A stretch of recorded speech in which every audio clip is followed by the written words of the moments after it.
अस्सलाम वालेकुम वीवर्स, कैसे हैं आप। आई होप आप सब बिल्कुल खैरियत से होंगे, ठीक ठाक होंगे। आज की वीडियो में मैं आपसे यूएसए विज़िट वीज़ा और बिज़नेस वीज़ा, जिसे B1 B2 वीज़ा भी कहा जाता है, इसके बारे में डिटेल से बात करूंगा। आपको बताऊंगा कि इस वक्त यूएसए वीज़ा की अपॉइंटमेंट किस डेट की आपको मिल जाएगी और आप ये अपॉइंटमेंट कैसे बुक कर सकते हैं। और अगर आपकी अपॉइंटमेंट है और आप यूएसए एम्बेसी में जा रहे हैं, बेशक वो कराची की एम्बेसी है या इस्लामाबाद की एम्बेसी में है, तो आपसे क्या क्वेश्चन पूछे जा सकते हैं। क्योंकि मैं जो है यूएस एम्बेसी में जा चुका हूँ और मैंने जो है क्वेश्चन जो मेरे से पूछे गए थे तो वो भी मेरे इल्म में है कि क्या क्वेश्चन पूछे जाते हैं, और अपॉइंटमेंट की पूरी डिटेल भी मुझे पता है।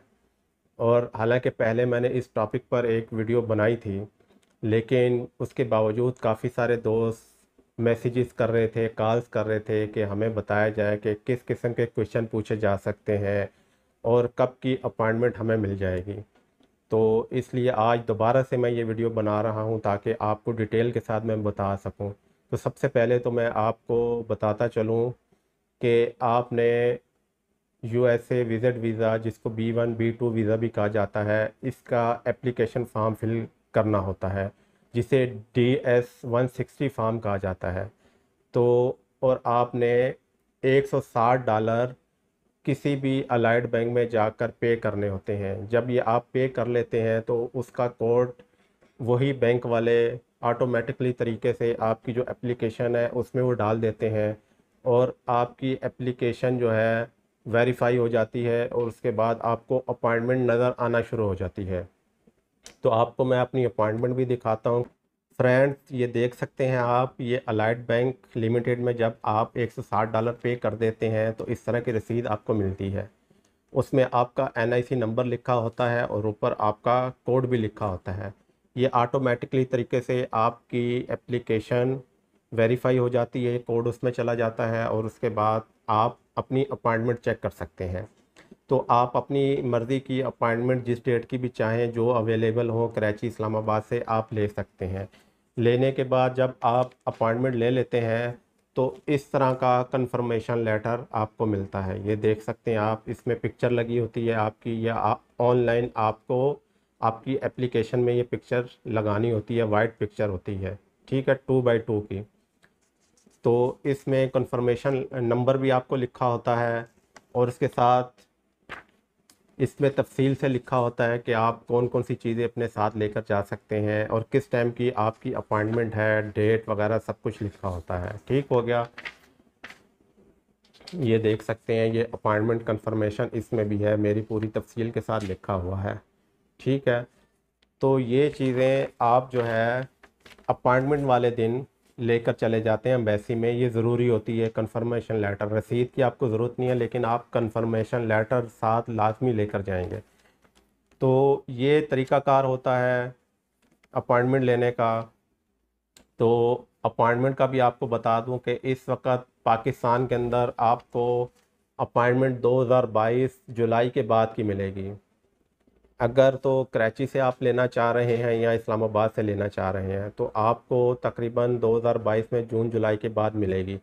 लेकिन उसमें भी तरीका है, जब आप ये $160 पे कर देते हैं, पे करने के बाद जब आपके सामने अपॉइंटमेंट ओपन हो जाती हैं तो आपको चाहिए कि आप उसको चेक करते रहें। अगर आपको अपॉइंटमेंट पसंद नहीं आ रही, काफ़ी दूर है, तो आप उसको चेक करते रहें। तो उसमें से कुछ स्लॉट्स खाली हो जाती हैं, कुछ लोग कैंसिल कर देते हैं, तो उसमें से आपको अवेलेबल हो सकती है। आप दिन में 2-3 बार भी अगर चेक करें तो उम्मीद है कि आपको जल्दी की अपॉइंटमेंट मिल जाएगी। काफ़ी सारे दोस्तों को उन्होंने तकरीबन महीना 1.5 महीना पहले ही अपॉइंटमेंट लिया और उनको इसी साल अक्टूबर की, नवंबर की, सितंबर की अपॉइंटमेंट मिल गई इसी तरीके से। तो आप भी इसी तरह अपॉइंटमेंट ले सकते हैं। और अब मैं आपको बताऊंगा कि आप जो है जब एम्बेसी में जाते हैं तो आपसे किस किस्म के क्वेश्चन पूछे जाते हैं। अच्छा, सबसे पहले तो मैं आपको बता दूं कि जब आप एम्बेसी जाएंगे तो आपने ये कंफर्मेशन लेटर अपने पास रखना है, पासपोर्ट आपके पास होना चाहिए, उसके अलावा आपके पास white background clear picture 2x2 की होनी चाहिए। ठीक है। आप वहाँ पे मोबाइल नहीं लेके जा सकते, किसी किस्म का कोई बैग नहीं लेकर जा सकते।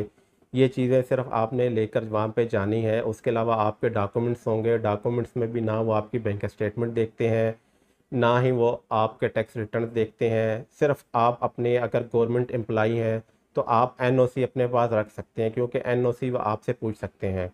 तो ये भी आपको बता दूं, काफ़ी सारे दोस्त पूछते हैं बैंक स्टेटमेंट कितनी चाहिए होती है। तो यूएसए एम्बेसी में आपकी बैंक स्टेटमेंट चेक नहीं की जाती है, वो चेक नहीं करते हैं।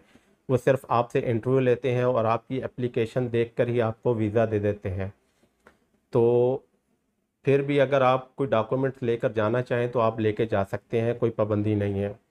ठीक है। उसके अलावा अम्बेसी में आपसे जो क्वेश्चन पूछे जा सकते हैं, क्वेश्चन आपसे आपकी एप्लीकेशन के बारे में पूछे जाएंगे। जिन चीज़ों में आप वीक हैं वही आपसे पूछे जाते हैं। एक्स्ट्रा कोई भी क्वेश्चन आपसे नहीं पूछा जाएगा। आपसे आपकी शादी के मुतालिक पूछा जा सकता है कि आपकी शादी किस डेट को हुई थी, या आपके बच्चों के मुतालिक कि आपके बच्चे कितने हैं। ठीक है। उसके अलावा आपसे आपकी जॉब या बिज़नेस जो भी है उसके बारे में पूछा जा सकता है। कभी कभार हमारे जहन में नहीं होता, हमने एप्लीकेशन में डेट दी होती है कि मैं इस डेट से वहाँ पे जॉब कर रहा हूँ, या फिर मैंने इस डेट से इस सन से अपना बिज़नेस स्टार्ट किया था, तो वो हमारे जहन में नहीं होता। लेकिन वो एप्लीकेशन से देख लेते हैं और वही क्वेश्चन हमारे से कर लेते हैं, और अगर उस टाइम वो हमें उसका आंसर नहीं आया तो हमारा वीज़ा रिफ्यूज़ हो सकता है। तो इसलिए ये चीज़ें आपको याद होनी चाहिए। उसके अलावा आपसे पूछ सकते हैं कि जी आप मंथली कितनी इनकम कमा रहे हैं, क्योंकि आपने एप्लीकेशन में ये चीज़ बताई हुई होगी। और इसके अलावा आप जिस पर्पज़ से भी यूएस से जा रहे हैं उससे मुतालिक आपसे क्वेश्चन पूछे जाएंगे। अगर तो आप किसी बिज़नेस मीटिंग में जा रहे हैं, किसी कॉन्फ्रेंस में जा रहे हैं, तो उस बारे में आपसे पूछा जाएगा कि जी आप इस कॉन्फ्रेंस में किस लिए जा रहे हैं, आपको इस कॉन्फ्रेंस से क्या फ़ायदा होगा, या ये किस जगह पर है और ये कॉन्फ्रेंस किस जगह हो रही है, इस बारे में आपसे पूछा जा सकता है। और अगर आप टूरिज़्म के बारे में जा रहे हैं, टूरिज़्म के लिए जा रहे हैं, तो आपसे पूछा जा सकता है कि जी पहले आप कौन सी कंट्रीज़ में ट्रेवलिंग की है आपने। ठीक है। क्योंकि पासपोर्ट उनके सामने होता है, उसमें वो देख रहे होते हैं। तो आप जिन कंट्रीज़ में गए हैं आपने वो बताना है कि जी मैंने इन कंट्रीज़ में ट्रेवलिंग की है। उसके अलावा आपसे पूछ सकते हैं कि जी आप क्यों जा रहे हैं वहाँ पर, और किस जगह पे जाएंगे और कहाँ स्टे करेंगे। तो यही मेन क्वेश्चन है जो आपसे पूछ सकते हैं, और वो भी आपकी एप्लीकेशन देखकर आपसे पूछेंगे। एप्लीकेशन आपकी उन्होंने ओपन की होती है और वहीं से वो ये चीज़ें देख रहे होते हैं। तो अगर आपने उनके क्वेश्चंस के आंसर बिल्कुल ठीक ठाक दे दिए तो आपको वीज़ा बआसानी मिल जाएगा। लेकिन आपने कहीं भी एक मिस्टेक भी कर दी तो आपका वीज़ा रिफ्यूज़ हो जाएगा। मेरा एक दोस्त है, उसने यूएसए का वीज़ा अप्लाई किया हुआ था, उसकी बहुत अच्छी प्रोफाइल थी, लेकिन उससे सिर्फ एक मिस्टेक हुई थी। उससे यही पूछा था कि जी आपने ये बिज़नेस किस तारीख से किस डेट से शुरू किया था, स्टार्ट किया था। तो उसने हालांकि एप्लीकेशन में वो डेट लिखी हुई थी, लेकिन उसको खुद वो उस टाइम याद नहीं थी, तो उसने वो डेट गलत बता दी, सन गलत बता दी, उसकी वजह से उसका वीज़ा रिफ्यूज़ हो गया। तो ये डिटेल थी, कंप्लीट डिटेल थी यूएसए B1 B2 वीज़ा के बारे में। उम्मीद है कि आपको मेरी आज की वीडियो पसंद आई होगी। अगर आपने अभी तक मेरा चैनल सब्सक्राइब नहीं किया तो चैनल को सब्सक्राइब कर दीजिए। इस वीडियो को लाइक और शेयर ज़रूर कीजिएगा। अल्लाह हाफिज़।